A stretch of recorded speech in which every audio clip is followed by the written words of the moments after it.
नमस्कार मंडळी, तुम्हा सर्वांचं आपल्या श्री महालक्ष्मी या चॅनलमध्ये खूप खूप स्वागत आहे. तर मित्रांनो, तुमच्या देवाऱ्यामध्ये सुद्धा अन्नपूर्णा माता ही असेल तर ते तुम्ही तांदळात ठेवली आहे का? तर ठेवली असेल तर त्यामध्ये काही विशेष अशी काळजी तुम्हाला घ्यावी लागते, नाहीतर तुम्हालासुद्धा वास्तुदोष हे लागत असतात. अन्नपूर्णाला आपण कशा पद्धतीने तांदळात ठेवायचं आहे, जर असं चुकीच्या पद्धतीने तांदळामध्ये ठेवलं तर आपल्याला दोष लागतात. त्यामुळे योग्य ती पद्धत, योग्य ते अ, काय त्याचे नियम आहेत हे आपल्याला माहीत असणं खूप गरजेचं आहे. त्यामुळे मित्रांनो, हा व्हिडिओ शेवटपर्यंत बघा, तुमच्या फायद्याचा ठरणार आहे. देवाऱ्यात अन्नपूर्णा माता तांदळात ठेवता का? तर ही चूक करू नका. मध्ये अन्नपूर्णा देवीची स्थापना केलेली असते.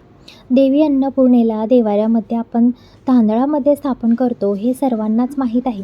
घरामध्ये आपण अन्नपूर्णा मातेला तांदळामध्ये स्थापन करतो, पण ते तांदूळ नंतर काय करावे, त्या तांदळाचे किती दिवस आपण किती दिवसांनी ते बदलावे आणि त्या तांदळाचा उपयोग करून आपण आपल्या घरामध्ये सुख, समृद्धी, शांती, संपन्नता, धन, ऐश्वर्य या सर्व गोष्टींची इच्छा आपण कशी पूर्ण करू शकतो. अन्नपूर्णा मातेला तांदळामध्ये ठेवल्याने काय आपल्या घरामध्ये दोष लागतात हे देखील आपण पाहणार आहोत. तर अन्नपूर्णा मातेला तांदळात ठेवण्याऐवजी आपण या धान्यांमध्ये ठेवल्यामुळे घरात कधीही अडचणी येत नाहीत. घरात सुख समृद्धी टिकून राहते. त्याचबरोबर घरात पैसा येईल, घरात पैशाची बरकत होईल आणि घरातला पैसा आपल्याकडेच टिकून राहील. या सर्व गोष्टींची माहिती आपल्या या व्हिडिओतून आज आपण पाहणार आहोत. त्याचबरोबर देवी अन्नपूर्णेचा फोटो किंवा मूर्ती देवाऱ्यात ठेवत असाल तर तो कोणत्या दिशेला ठेवायचा आहे? अन्नपूर्णे मातेचा फोटो स्वयंपाकघरात जर लावत असाल तर त्याबद्दल काही नियम आहेत, ते सुद्धा या व्हिडिओतून आज आपण पाहणार आहोत. अन्नपूर्णा म्हणजेच धनधान्यांमध्ये वास्तव्य करणारी देवी, जी माता पार्वती आहे. देवी अन्नपूर्णेची पूजा अन्नधान्यांनी केली जाते. तर आपल्या देवाऱ्यामध्ये अन्नपूर्णा मातीची मूर्ती नसेल तर आपण एका वाटीमध्ये थोडेसे तांदूळ ठेवून त्याची पूजासुद्धा आपण करू शकतो. असं केल्याने सुद्धा अन्नपूर्णा मातेची पूजा केलेल्याचं पूर्ण फळ आपल्याला मिळत असतं आणि असे भक्तांची मान्यता आहे. अन्नपूर्णा ही देवाऱ्यात तांदळावर स्थापन करायची पद्धत आहे. त्यामुळे आपण अन्नपूर्णा मातेला तांदळावरती ठेवत असतो देवाऱ्यामध्ये. अन्नपूर्णा मातेची मूर्ती जी आहे तिची पूजा आपल्याला नित्यनियमाने रोज करायची आहे, तेव्हाच आपल्याला पूजेचं पूर्ण फळ मिळत असतं. अन्नपूर्णा देवाऱ्यात तांदळावर स्थापन करताना पण ते तांदूळ खूप दिवस आपण बदलत नाही. तांदूळ ओले होतात आणि त्या तांदळाचे छोटे छोटे तुकडे होऊन लागतात. अशाच तांदळात अन्नपूर्णा माता आपण ठेवतो आणि मंडळी, इथेच आपली खूप मोठी चूक होते आणि आपल्याला वास्तुदोष लागतात.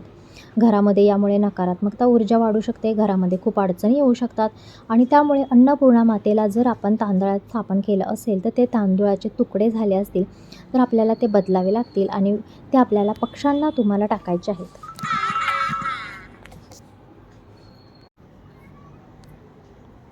घरामध्ये खूप मोठ्या अडचणी येऊ शकतात. जर आपण तांदळात स्थापन केलेला असेल तर ते तांदूळ जसे तुकडे होईपर्यंत कधीही ठेवायचे नाहीत.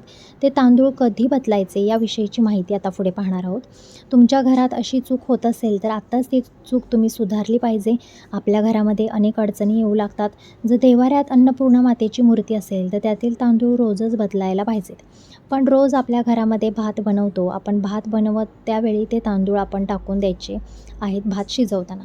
पण लक्षात घ्या की हे तांदूळ तुम्हाला नॉनव्हेजमध्ये तुम्हाला घालायचे नाही आहेत. जर तुमच्याकडे नॉनव्हेज होत असेल आणि तुम्ही त्याच दिवशी त्या तांदळाचा भात केला असेल तर ही मोठी खूप चूक होते आणि त्यामुळेच तुमच्या जीवनामध्ये किंवा तुमचे जे काही अपयश तुम्हाला मिळत आहे की हे त्याचाच भाग तुम्हाला समजावा लागेल. तर तुम्ही डब्यामध्ये सुद्धा ते जर तांदूळ तुम्ही रिटर्न टाकत असाल आणि जर तुमच्याकडे जेव्हा नॉनव्हेज होत असेल आणि चुकून तुम्ही त्यातला एक जरी तांदूळ नॉनव्हेजमध्ये वापरला तर ही अन्नपूर्णा मातेची अपमान झाल्यासारखं आहे. त्यामुळे मित्रांनो, लक्षात घ्या, जर तुम्हाला त्यातले तांदळाचा भात करायचा असेल तर ही काळजी तुम्हाला घ्यावी लागेल. ते तुम्हाला जे तांदूळ आहेत ते वेगळ्या डब्यामध्ये तुम्हाला साठवून ज्या दिवशी तुमच्याकडे नॉनव्हेज नाही त्या दिवशी त्याचा भात करून तुम्ही खाऊ शकता. असं करावं लागेल, तेव्हाच तुमच्या घरी सुख समृद्धी येईल आणि अन्नपूर्णा माता तुमच्यावरती प्रसन्न राहील आणि तुम्हाला भरभरून ती आशीर्वाद देणार आहे. कधीही तुम्हाला अन्नाची नासाडी करायची नाही आहे मंडळी. अन्नाची नासाडी जेव्हा तुम्ही करताना तेव्हा माता लक्ष्मीसोबत अन्नपूर्णा मातासुद्धा आपल्यावरती नाराज होते आणि त्यामुळे आपल्या घरचं धनाची जी आहे आपली हानी होत असते. अन्नपूर्णा माता जेव्हा आपण तांदळामध्ये ठेवतो त्यातले तांदूळ आहेत त्यातले थोडेसे चिमूटभर तांदूळ तुम्हाला पक्ष्यांना देखील तुम्हाला टाकायचे असतात. त्यामुळे हे माता लक्ष्मीला आपण अर्पण केल्यासारखंच आहे. त्यामुळे तुम्हाला कधीही पक्ष्यांना जर तांदूळ द्यायचे असतील तर त्या अन्नपूर्णा मातेतल्या धान्यामधले तेव्हा तुम्ही द्याल ना, तेव्हा तुम्हाला पूर्ण फळ आणि पुण्य हे लाभत असतं. तर अशा छोट्या छोट्या ज्या काही चुका आहेत त्या तुमच्या हातून जर घडत असतील तर त्या आत्ताच तुम्हाला थांबवायला पाहिजेत. आपल्याला वाटत नाही की ज्यावेळी आपण अन्नपूर्णा मातेला तांदळामध्ये स्थापन करतो, देवीची मूर्ती रात्रभर तांदळामध्ये राहते. त्यामुळे ते तांदूळ अभिमंत्रित होतात आणि त्यामुळे माता अन्नपूर्णेचा वास त्या तांदळात झालेला असतो, त्याचा गंध लागलेला असतो. म्हणूनच ते तांदूळ आपण आपल्या स्वयंपाकामध्ये वापरले तर आपल्याला मनामध्ये वाईट विचार येत नाहीत, आपल्या मनात नकारात्मकता येत नाही किंवा विचार जर आपल्याकडे घाणेरडे येत असतील तर ते निघून जातात. आपलं आरोग्य सुधारतं, आपल्या घरातील लोकांची प्रगतीसुद्धा चांगली होते, घरात मुलांना यश मिळतं, घरात सर्व लोकांमध्ये प्रेम एकाता टिकून राहते. आणि म्हणूनच अन्नपूर्णा मातेला देवाऱ्यात स्थापन केलेलं असेल तर तांदूळ रोजच्या रोज बदलायला पाहिजेत. आणि सर्वात महत्त्वाचं म्हणजे त्याचा वापर आपण रोजच्या स्वयंपाकात केला पाहिजे. घरात अन्नपूर्णा मातेचा फोटो अवश्य लावला पाहिजे व देवाऱ्यातसुद्धा अन्नपूर्णा मातेचं स्थापना आपण करायला हवं. देवघरात अन्नपूर्णा मातेची मूर्ती शिवलिंगाच्या डाव्या बाजूला ठेवली पाहिजे. असं केल्याने भगवान शंकर देखील खूप प्रसन्न होतात आणि माता पार्वती यांचा शुभ आशीर्वाद आपणास प्राप्त होतो.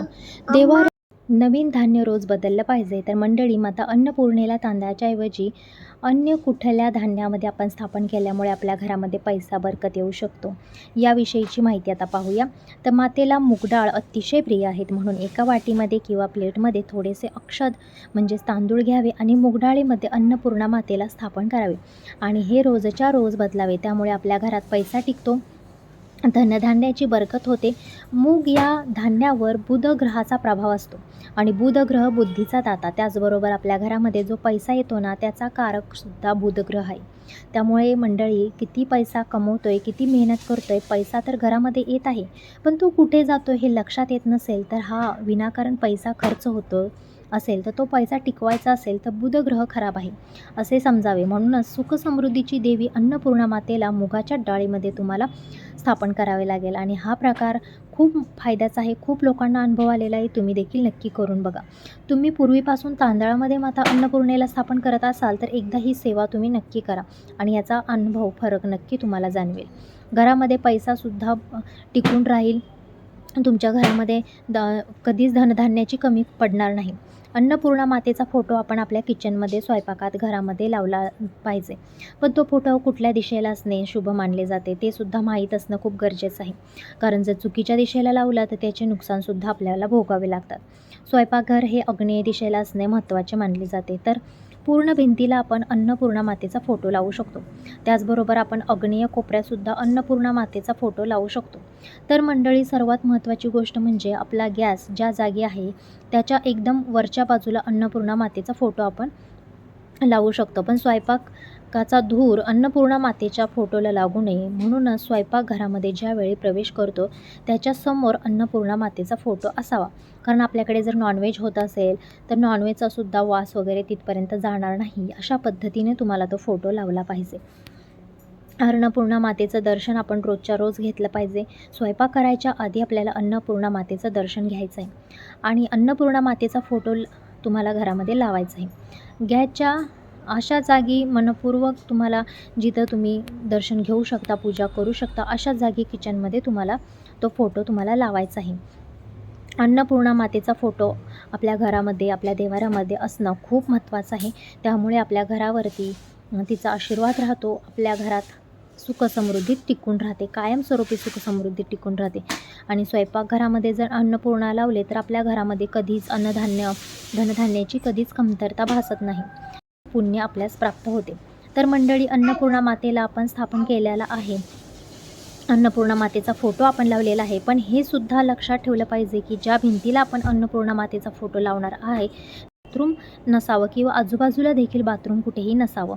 त्यामुळे आपल्याला दोष लागू शकतात आणि पैसा पाण्यात आपल्याला अडचण येऊ शकते. तर ही काळजी तुम्हाला नक्की घ्यायची आहे. आणि त्यामुळे हा व्हिडिओ जर तुम्हाला आवडला असेल तर आपल्या या व्हिडिओला एक लाईक, शेअर आणि सबस्क्राईब करायला विसरू नका. धन्यवाद.